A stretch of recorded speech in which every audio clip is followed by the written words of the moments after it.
Hello friends, welcome to my YouTube channel on study point. आज हम एक ऐसे टॉपिक के ऊपर बात करेंगे जिस पर काफ़ी लोग आकर स्टक हो जाते हैं। जैसे आपको कोई डिसीज़न लेना है तो आप वो उस टाइम पे डिसाइड नहीं कर पाते हो कि आपको कौन सा पाथ आपके लिए सही होगा या रॉन्ग होगा। ठीक है, तो वो 8 फैक्टर्स आज हम बात करेंगे, उन 8 फैक्टर्स के बारे में जो आपको डिसीज़न लेने में हेल्पफुल हो सकते हैं। फर्स्ट पॉइंट की बात करते हैं, pay attention to your own point of view. ठीक है, कोई भी डिसीजन लेने से पहले आपको देखना है अपना पॉइंट ऑफ व्यू। ठीक है, रादर देन दूसरे के पॉइंट ऑफ व्यू से अच्छा है कि आप अपने पॉइंट ऑफ व्यू से देखो कि वो चीज़ कितना सही है या कितना गलत है।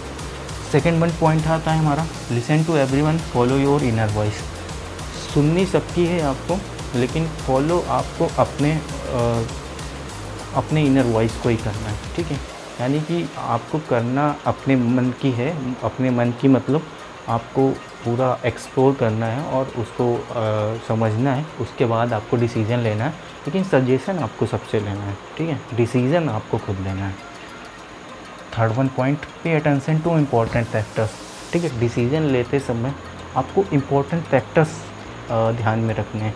ठीक है, आपको important factors in the mean, जैसे आप मान लीजिए कोई काम कर रहे हो, ठीक है, उसके सक्सेस के चांसेस क्या रहेंगे, तो डिपेंड करता है कि उसमें इम्पोर्टेंट फैक्टर्स क्या क्या हैं। आप कितना एफर्ट दे रहे हो, कितना टाइम दे रहे हो, ठीक है, और कितने कंसंट्रेशन के साथ कर रहे हो, ये सारी चीज़ें आपको मैटर करती हैं। ठीक है, तो इम्पोर्टेंट फैक्टर्स भी आपको ध्यान रखना है।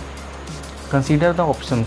ठीक है, डिसीज़न लेते समय आपको ध्यान रखना है कि आपके पास ऑप्शंस कौन कौन से हैं। ठीक है, अगर आपके पास 2 ऑप्शंस हैं जिसमें से आपको कोई अच्छा ऑप्शन लग रहा है, बेटर ऑप्शन लग रहा है पहले ऑप्शन से, तो आपको उसको प्रेफरेंस देना है। सेकंड वन को आपको सेकेंडरी प्रेफरेंस देना है। ठीक है, ये चीज़ आपको बहुत अच्छे से ध्यान रखनी है। उसके बाद हमारा जो फिफ्थ पॉइंट आता है, आइडेंटिफाई द सिचुएशन।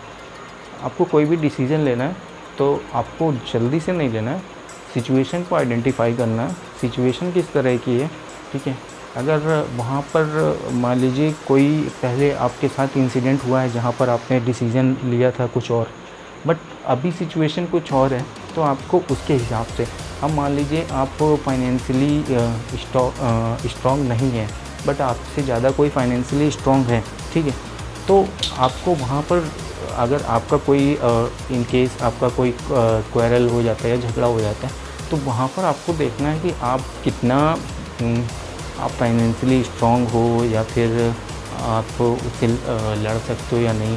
तो यहाँ पर आपको ये चीज़ें देखनी है, उसके बाद आपको सिचुएशन को देखते हुए डिसीज़न लेना है। ठीक है, बिकॉज़ आपको एक दूसरा फैक्टर भी देखना है। ठीक है, 6th पॉइंट हमारा आता है, note potential solution for actions.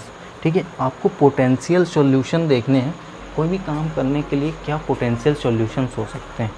ठीक है, आप हमने कोई काम, तो मान लीजिए कि किसी को आईएएस बनना है, ठीक है, तो वो आईएएस बनने के लिए जो उसको जो स्टडी करना है वो उतना टाइम दे सकता है, या फिर इवन 2-3 इयर्स दे सकता है कि ये कंडीशन है कि वो मतलब या तो जॉब के साथ साथ पढ़ाई कर सके या फिर पढ़ाई के लिए उतना टाइम दे सके।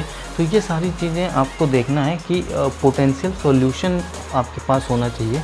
ठीक है, एक्शंस लेने के लिए।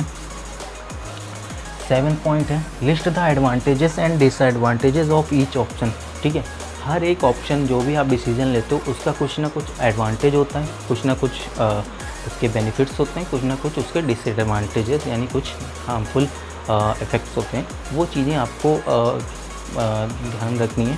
ठीक है, कि कुछ ना कुछ हर एक डिसीज़न का, आपका हर एक ऑप्शन का डिसएडवांटेज और एडवांटेज दोनों होता है। अब हमारा आता है 8th point, choose the decision you want to proceed with and measure the results. जो भी डिसीज़न आप लेते हैं, ठीक है, उसके साथ आप प्रोसीड करिए, आगे बढ़ते हैं और मेज़र द रिज़ल्ट्स, और उसके रिज़ल्ट जो होते हैं उनको आप मान के चलते हैं कि इस तरह के हमको रिज़ल्ट्स मिलेंगे।